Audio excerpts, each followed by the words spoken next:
जय शिवराय मित्रांनो, आज आम्ही उरणमधील द्रोणागिरी किल्ला पाहण्यासाठी चाललो आहोत। माझ्यासोबत धीरज पाटील, चरण फडके हे आहेत। जाताना आम्ही प्रथम भूमिपुत्रांचे दैवत माननीय दिवा पाटील साहेब यांच्या पवित्र स्मृतीस अभिवादन करून त्यांच्या जासई गावामधील सर्व हुतात्म्यांना सुद्धा वंदन करून पुढील प्रवास सुरू केला। सर्वांचा लाडका JS पाटील आपल्या यूट्यूब व्हिडिओमध्ये आपले सर्वांचे स्वागत करत आहे। माय मराठी 5573 हा माझा यूट्यूब चॅनल आहे। जासई गावातून आम्ही निघालो ते छत्रपती शिवाजी महाराज व समर्थ रामदास स्वामी यांचे दर्शन घेतले।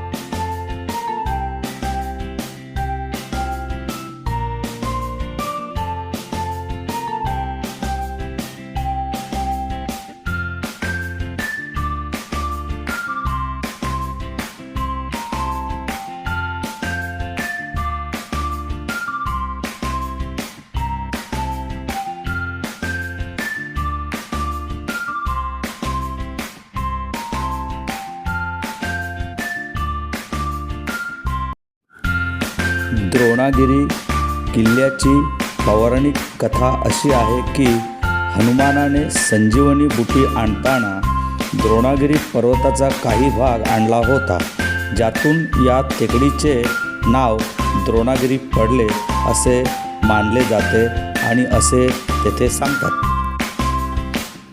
द्रोणागिरी हा किल्ला रायगड जिल्ह्यातील उरण तालुक्यात येतो।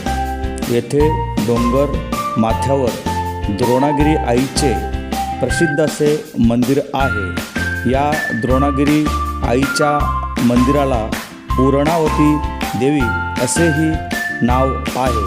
बऱ्याचदा असंही सांगण्यात येते की या पूर्णावती देवीच्या नावावरूनच उरण हे नाव पडले।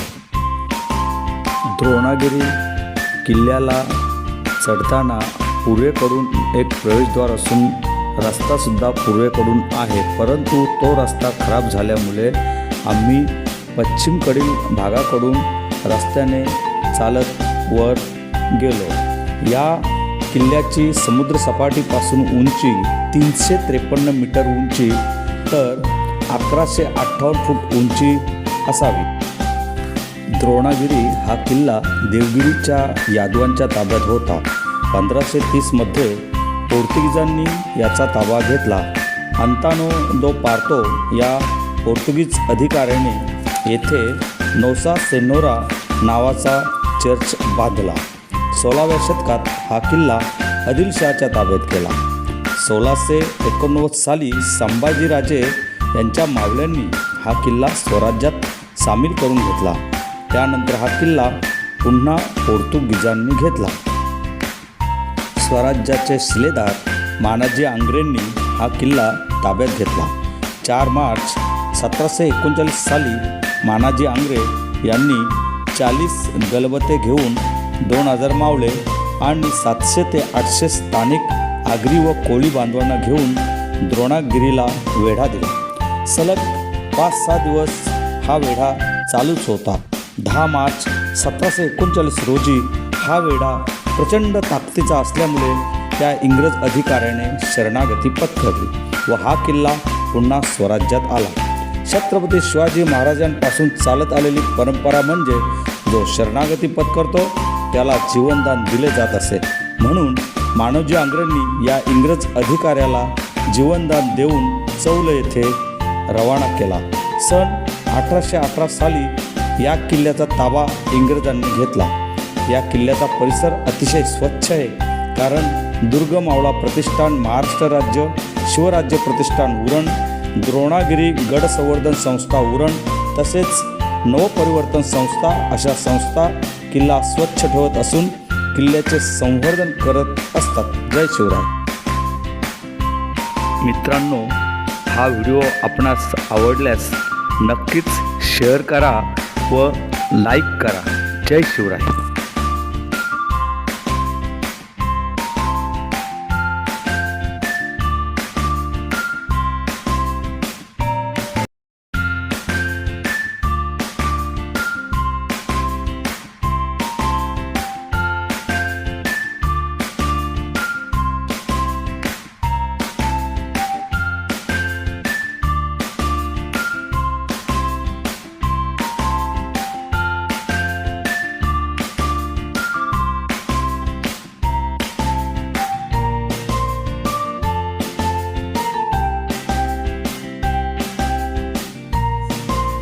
चर्चला लागूनच स्वच्छ पिण्याच्या पाण्याचे टाके येथे पाहावयास आपणास मिळते.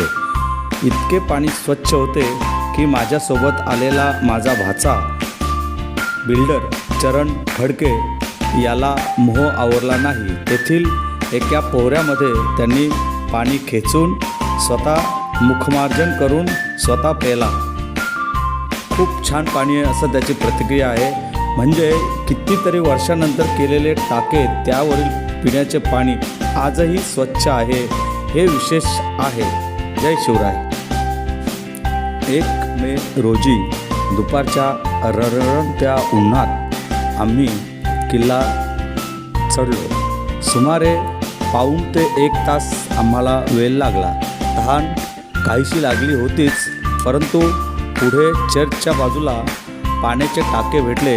तेथे मनसोक्त पाणी प्यालो आणि आम्ही पुढे वळलो, ते म्हणजे किल्ल्याच्या बालेकिल्ल्याकडे.